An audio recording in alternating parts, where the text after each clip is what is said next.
পুনর্জন্ম সম্বন্ধে স্বামীজির বক্তৃতাটি বেশ চিত্তাকর্ষক হয়েছিল, কেননা এই বিষয়টির আলোচ্য মতসমূহ পৃথিবীর এই অঞ্চলে বিশেষ শোনা যায় না। আত্মার জন্মান্তর গ্রহণ তত্ত্বটি এই দেশে অপেক্ষাকৃত নূতন এবং খুব কম লোকেই উহা বুঝিতে পারে, কিন্তু প্রাচ্যে উহা সুপরিচিত এবং ওখানে উহা প্রায় সকল ধর্মের বুনিয়াদ। যাহারা মতবাদরূপে ইহার ব্যবহার করেন না, তাহারাও ইহার বিরুদ্ধে কিছু বলেন না।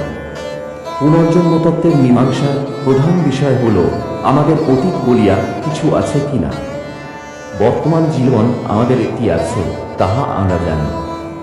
ভবিষ্যৎ সম্বন্ধেও একটা স্থির অনুভব আমাদের থাকে। তথাপি অতীতকে স্বীকার না করিয়া বর্তমানের অস্তিত্ব কিরূপে সম্ভব? বর্তমানে বিজ্ঞান প্রমাণ করিয়াছে যে জড়ের কখনো বিনাশ নাই, অবিচ্ছিন্ন উহার অস্তিত্ব। সৃষ্টি শুধু আকৃতির পরিবর্তন মাত্র। আমরা শূন্য হইতে আসি নাই। কেহ কেহ সবকিছু সাধারণ কারণরূপে ঈশ্বরকে স্বীকার করেন। তাহারা মনে করেন এই স্বীকার দ্বারাই সৃষ্টির পর্যাপ্ত ব্যাখ্যা। কিন্তু প্রত্যেক ব্যাপারেই আমাদিগকে ঘটনাগুলি বিবেচনা করিয়া দেখিতে হইবে কোথা হইতে এবং কিভাবে বস্তুর উৎপত্তি ঘটে। যেসব যুক্তি দিয়া ভবিষ্যৎ অবস্থান প্রমাণ করা হয়, সেই যুক্তিগুলি অতীত অস্তিত্বকে প্রমাণ করে। ঈশ্বরের ইচ্ছা ছাড়াও অন্য কারণ স্বীকার করা প্রয়োজন। বংশগতির দ্বারা ব্যাখ্যা যথেষ্ট নয়। কেহ কেহ বলেন, ওই আমরা পূর্বেকার জন্ম তো স্মরণ করিতে পারি না। কিন্তু এমন অনেক উদাহরণ পাওয়া গিয়াছে যেখানে পূর্বজন্মের স্পষ্ট স্মৃতি বিদ্যমান। এখানেই জন্মান্তরবাদের বীজ নিহিত।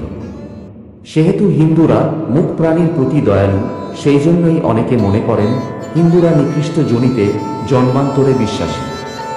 ইহারা নিম্ন প্রাণীর প্রতি দয়াকে কুসংস্কার ছাড়া অন্য কিছু মনে করিতে পারেন না। জনৈক প্রাচীন হিন্দু ঋষি ধর্মের সংজ্ঞা দিয়াছেন, যাহাই মানুষকে উন্নত করে তাহার নাম ধর্ম। পশুত্বকে দূর করিতে হইবে, মানবত্বকে দেবত্বে লইয়া যাইতে হইবে। জন্মান্তরবাদ মানুষকে এই ক্ষুদ্র পৃথিবীতে সীমাবদ্ধ করিয়া রাখে না। মানুষের আত্মা অন্য উচ্চতর লোকে গিয়া মহত্তর জীবন লাভ করিতে পারে। 5 ইন্দ্রিয়ের স্থলে সেখানে তাহার 8টি ইন্দ্রিয় থাকিতে পারে। এইভাবে উচ্চতর ক্রম বিকাশ লাভ করিয়া অবশেষে সে পূর্ণতার পরাকাষ্ঠা অমৃতত্ব লাভ করিবে। মহাজনদের লোকসমূহে তখন সে নির্বাণের গভীর আনন্দ উপলব্ধি করিতে থাকিবে।